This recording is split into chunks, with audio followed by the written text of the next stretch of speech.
Hello friends, कसे आहात तुम्ही सगळे? तुम्हाला कळलेच असेल मी सध्या वेकेशन मोडवर आहे. आता मी छत्रपती शिवाजी महाराज इंटरनॅशनल एअरपोर्टवर आहे. नुकतीच दिवाळी झाल्यामुळे एअरपोर्टवर छान रोषणाई होती. आता आम्ही चेक इन करून घेतो. ही आमची पहिली इंटरनॅशनल टूर आहे.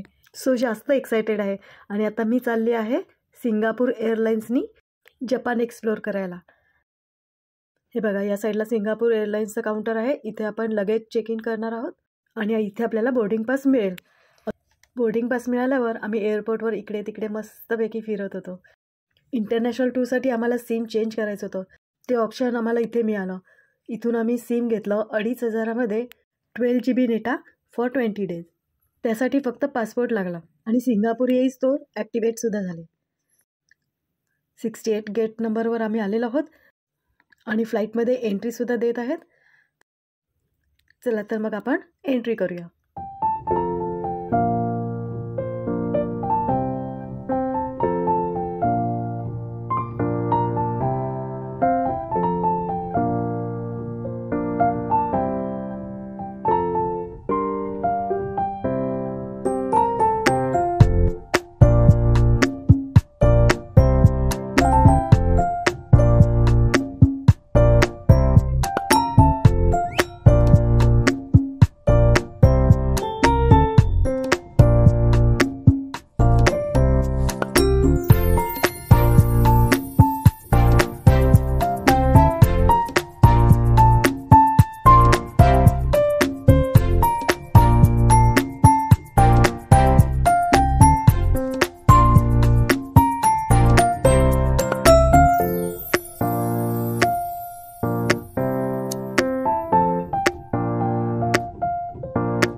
आता फ्लाईट लँड झाले आहे आणि सिंगापूरला आपण अगदी वेळेत आलेलो आहोत.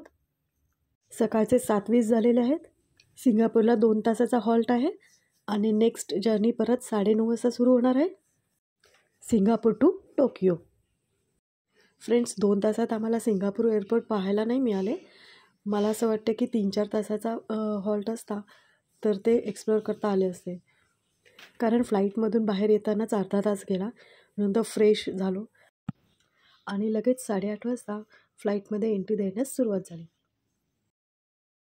हे बघा, सिंगापूर एअरलाइन्सचे फ्लाईट सज्ज आहे टोकियोला जाण्यासाठी. चला तर मग.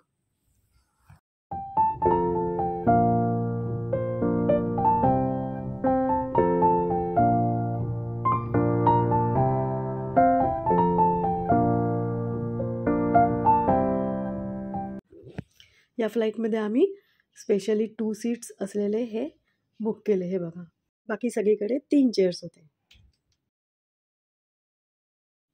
आता आमची जर्नी सुरू झाली आहे सिंगापूर टू टोकियो.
फ्लाईटमधून आम्ही बाहेर पडलेलो आहोत. हे नरिता एअरपोर्ट आहे टोकियोचे. आम्ही जे हॉटेल बुक केलं आहे ते मेजिरो मेट्रो स्टेशनला आहे. त्यामुळे आम्हाला 2 ट्रेन्स चेंज करायच्या आहेत. आता आपण नरिता एअरपोर्ट टू निपोरीला जाणार आहोत स्कायलायनरने. स्कायलायनरला जाण्यासाठी जी मेट्रो लाईन आहे ती नरिता एअरपोर्टच्या बाजूलाच आहे. इथे स्कायलायनरचे तिकीट घेतले आणि आम्ही पुढच्या जर्नीला सुरुवात केली. इथून एंट्री आहे. हे बघा, आपली स्कायलायनर आलेली आहे. जपानमध्ये सगळे शिस्तप्रिय लोक आहेत. हे बघा, सगळेजण लाईनीत व्यवस्थित जात आहे. गर्दी वगैरे काही नाही.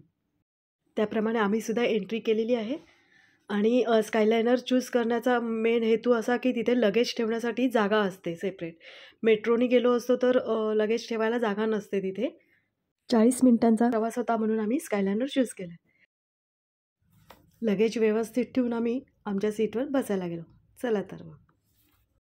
नरिता एअरपोर्टवरून स्कायलायनरचा हा पहिलाच स्टॉप असल्यामुळे ट्रेन तशी रिकामीच होती. त्यामुळे आम्ही मस्तपैकी फोटो काढले. आता आम्ही निपोरी स्टेशनला आलेलो आहोत आणि आता आपण जाणार आहोत मेजिरो स्टेशनला. आता पहिले तिकीट काढूया. या लाईनने आपल्याला जायचं आहे. तिकीट नॉर्मली आपण मेट्रो स्टेशनचे काढतो तसेच आहे. पहिले लँग्वेज सिलेक्ट करून घ्या इंग्लिश. तिकीट काढायला सोपे जाते. आता आपण मेजिरो स्टेशनला आलेलो आहोत. इथून आपले हॉटेल अगदी जवळ आहे, वॉकेबल, अगदी 4-5 मिनटावर.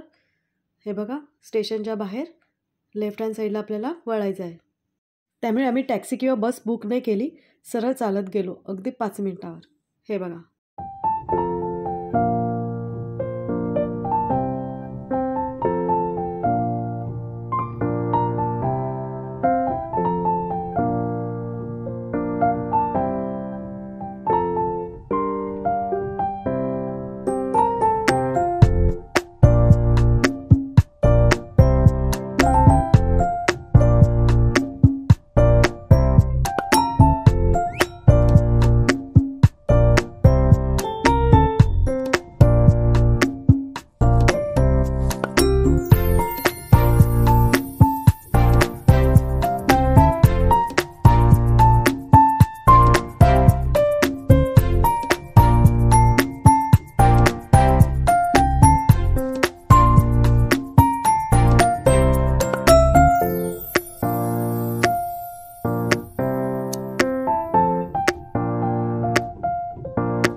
या शॉपमध्ये तुम्हाला सगळे खाण्याचे पदार्थ मिळून जातील, व्हेज, नॉनव्हेज.